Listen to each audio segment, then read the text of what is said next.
அனைவருக்கும் வணக்கம். இன்றைய உதாரண வீடியோவில் பார்த்தீங்கன்னா, ஒருவருக்கு திருமணம் எப்பொழுது நடக்கும்? அதாவது இதை பார்த்தீங்கன்னா, சில நிறைய ஜோதிடர்கள் இந்த கோச்சார குருவை வச்சுக்கிட்டு வியாழ நோக்கம் வந்துருச்சு, வியாழ நோக்கம் வந்துருச்சு அப்படின்னு. அப்படியெல்லாம் இல்லை. அது குரு 2, 5, 7, 9, 11 இருந்தால் குருபலம் வந்து விட்டது, திருமணம் நடந்து விட அப்படி பார்த்தா ஒரு வருஷம் குருபலம் வந்துட்டு தான் இருக்கு. அவன்லாத்துக்கு அது திருமணம் நடந்தது இல்லையே. இப்போ கூட தான் பார்த்தீங்கன்னா, மீனராசிக்காரருக்கு ராசிக்கு 5ல் குரு இருக்கார், விருச்சிக ராசிக்கு 9ல் குரு இருக்கார். இது எல்லாம் பார்த்தீங்கன்னா இவங்களுக்கு விருச்சிக இந்த மீனராசிக்காருக்கு எல்லாருக்குமே திருமணம் நடந்தது அப்படின்னு கேட்டால் கண்டிப்பாக இல்லை. தசாபுத்தி தான் நடக்கும் சம்பவங்களை சுட்டி காட்டும். குரு 6ல் இருக்கிறவங்களுக்கு கூட கோச்சாரத்தில் திருமணம் நடக்குது, குரு 8ல் இருக்கிறவங்களுக்கு கூட கோச்சாரத்தில் திருமணம் நடக்குது. எனவே ஒரு சம்பவம் என்பது தனிப்பட்ட நபருக்கானது. பொதுவான பலன்களில் ஜோதிடம் இல்லை. இந்த ராசி பலன்கள்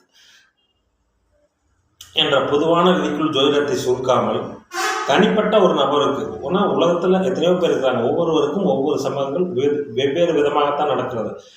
ஒரு ராசிக்காரருக்கு ஒரே மாதிரியான சம்பவங்கள் நடப்பதில்லை. எனவே தான் லக்கணப்படிதான் பலன்கள். லக்கணம் படியும் சந்திரன் என்ற நட்சத்திரங்களின் தசாபுத்தி அடிப்படையில் தான் ஒருவருக்கு திருமணம் நடக்கும் என்பது நாம் கண்கூடாக பார்க்கலாம். குறிப்பாக 2, 3, 5, 7, 9, 11 இந்த காம திரியோண பாவங்கள் 3, 7, 9, 11ஆம் அதிபதிகள், இது குடும்பஸ்தானாதிபதி, புத்திரஸ்தானாதிபதி, இவை போன்ற அமைப்புகளில் ஒருவருக்கு திருமணம் நடக்கும். திருமணம் ஏன் தாமதமாகும் அப்படின்னா, அதாவது 7ஆம் அதிபதி பாதிக்கப்படுவது, 7ஆம் இடம் பாதிக்கப்படுவது, குறிப்பாக இன்னொன்று பார்த்துக்கிட்டிங்கன்னா புத்திர பாக்கியம் தாமதமான ஜாதகத்தில் இருந்தாலே, தாமத புத்திர பாக்கியம் என்ற அமைப்பு இருந்தாலே திருமணம் தாமதமாகும். ஏனென்றால் திருமணமே புத்திர பாக்கியத்துக்காகத்தான் நடத்தப்படுகிறது. இந்த அமைப்பில் ஒருவருக்கு திருமணம் எப்பொழுது நடக்கும் என்பதை உதாரண வீடியோ மூலம் பார்க்கலாம், தசாபுத்திகளின் அடிப்படையில். இந்த ஜாதகர் பிறந்தது பார்த்தீங்கன்னா 13/10/1991 11:48 PM அளவில் பிறந்திருக்கார்.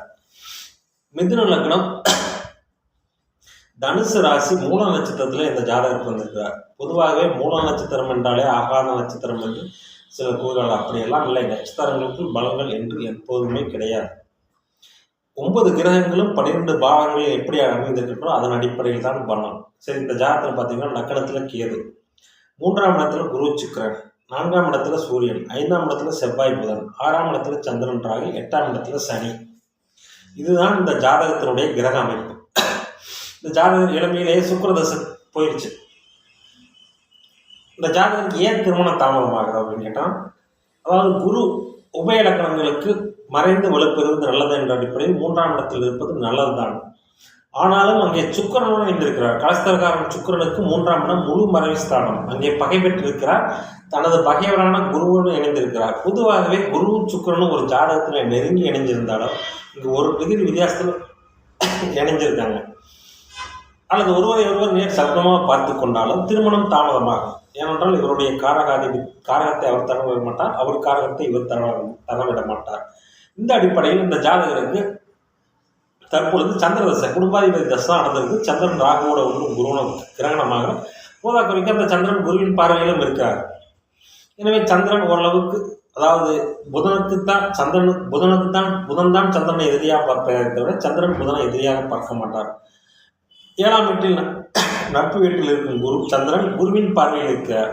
பொதுவாக ராசியை குரு பார்ப்பது ஒரு அமைப்பு நல்ல அமைப்பு தான். 7ஆம் இடத்தையும் குரு பார்க்கிறார்.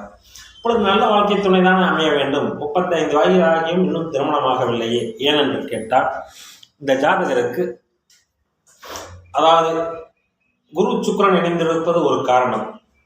இரண்டாவதாக 5ஆம் இடத்தில் செவ்வாய் இருக்கு, அங்கே சனியின் பார்வை இருக்கிறது. 5ஆம் இடத்தோடு சனி செவ்வாய் சம்பந்தப்பட்டால் என்ன ஆகும்? அந்த 5ஆம் பாவகம் பாதிக்கப்படும். திருமணம், புத்திர பாக்கியம் தாமதமாகும். புத்திர பாக்கியம் தாமதமானாலே திருமணம் தாமதமாகும். இன்னொரு அமைப்பாக சொல்ல போனீங்கன்னா 5ஆம் அதிபதி சுக்கிரனும் 3ல் மறைகிறார், புத்திரகாரன் குருவும் 3ல் மறைகிறார், புத்திர ஸ்தானமும் பாதிக்கப்பட்டிருக்கிறது. அப்பொழுது இந்த ஜாதகருக்கு தாமத புத்திர பாக்கியம் என்ற நிலை ஏற்படுகிறது. சரி, இந்த ஜாதகருக்கு எப்பொழுதுதான் திருமணம் நடக்கும்? இப்போ சந்திரதசையில் பார்த்தீங்கன்னா குரு புத்தி முடிய போகுது. அடுத்து வருகின்ற 8ஆம் புத்தி கண்டிப்பாக திருமணம் நடக்காது. ஏனென்றால் சனி 2ஆம் இடத்தை பார்க்குறார், 5ஆம் இடத்தை பார்க்குறார். திருமணம் சனி புத்தியில் நடக்காது. அடுத்து வருகின்ற புதன் புத்தியில் தான் இந்த ஜாதகருக்கு திருமணம் நடக்கும். ஏனென்றால் சுக்கிரன் சம்பந்தப்பட்ட வீடுகள் இருக்கும் கிரகங்களின் தசா புத்திகள் தான் ஒருவருக்கு திருமணம் நடக்கும். புதனே ராசிக்கு 7ஆம் அதிபதியுமாகி 5ஆம் இடத்தில் அவர் செவ்வாயுடன் இணைந்திருந்தாலும் வர்க்கோத்தம அமைப்பில் இருப்பதால் புதன் புத்தியில் இந்த ஜாதகருக்கு திருமணம் கண்டிப்பாக நடக்கும்.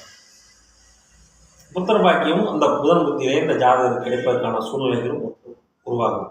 எனவே இங்கே கோச்சாரத்தில் ராசியில் குரு 8ல் இருக்கிறதுனால திருமணம் ஆகலை அப்படிங்கிறது காரணம் அல்ல. அதாவது லக்னத்துக்கு 7ஆம் அதிபதி பாதிக்கப்பட்டு 5ஆம் பாவமும் பாதிக்கப்பட்டு திருமணத்துக்கு காரக கிரகமான கலஸ்தர காரகனான சுக்கிரனும் பாதிக்கப்பட்டிருக்கும் நிலையில் ஒருவனுக்கு கண்டிப்பாக திருமணம் தாமதமாகும். இது போன்ற அமைப்புகளில் தசாபத்தியின் அடிப்படையில் தான் ஒருவருக்கு திருமணம் நடக்கும். இவருக்கு கண்டிப்பாக அதாவது புத்திர பாக்கியமே கிடைக்காதா என்றால் கண்டிப்பாக கிடைக்கும். ஏனென்றால் குருவின் தொடர்பில் நிழல் கிரகமான ராகு இருக்கிறார். சந்திரன் குரு பார்த்த கிரகங்கள் புத்திர பாக்கியத்தை தரும் என்ற அடிப்படையில் இந்த ஜாதகருக்கு பார்த்தீங்கன்னா கண்டிப்பாக புத்திர பாக்கியம் புதன் புத்தியிலே கிடைச்சிடும். திருமணம் புத்திர பாக்கியம் போன்ற விஷயங்கள் இந்த ஜாதகருக்கு புதன் புத்தியில் கிடைப்பதற்கான வாய்ப்புகள் நன்றாகவே இருக்கிறது, கண்டிப்பாக நடக்கும். எனவே திருமண விஷயத்தை பற்றி ஆராயும் போது 7ஆம் பாவகம், 2ஆம் பாவகம், 5ஆம் பாவகம் இவற்றினுடைய காரகங்களான குரு சுக்கிரன் இவர்கள் நிலையை பொறுத்து 7ஆம் அதிபதியின் நிலையை பொறுத்து தான் ஒருவருக்கு திருமணம் எப்பொழுது நடக்கும் என்பதை தசாபத்தியின் அடிப்படையில் கூற வேண்டும். எனவே கோச்சார கிரகங்கள் ஒருபோதும் திருமணத்தை நடத்துவதில்லை. அப்படி பார்த்தீங்கன்னா திருமணமாக இருக்கிறவங்களுக்கெல்லாம் பார்த்தீங்கன்னா குருபலனே வரலையா, வந்துட்டு தான் இருக்கு, அப்புறம் ஏன் அவங்களுக்கு திருமணம் நடக்கல? தசாபுத்திகள் மற்றும் 7ஆம் பாவகம், 5ஆம் பாவகம், 2ஆம் பாவகம் பாதிப்படைகிறது. இங்கே நல்ல வேலையாக 2ஆம் இடத்தை சனி பார்த்தாலும் 2ஆம் அதிபதி குடும்பாதிபதி சந்திரன் குருவின் பார்வையில் இருக்கிறார். எனவே குருவின் பார்வையில் இருக்கிற அந்த சந்திரன் குடும்பத்தை கண்டிப்பாக அமைத்து தருவார். சந்திர விச புதன் புத்தியில் இந்த ஜாதகருக்கு திருமணம் நடக்கும். சுக்கிரன் வீட்டில் இருக்கிற புதன் புத்தியில் இந்த ஜாதகருக்கு கண்டிப்பாக திருமணம் நடக்கும் என்பதை இதன் மூலம் நாம் அறிந்து கொள்ளலாம். நன்றி, வணக்கம்.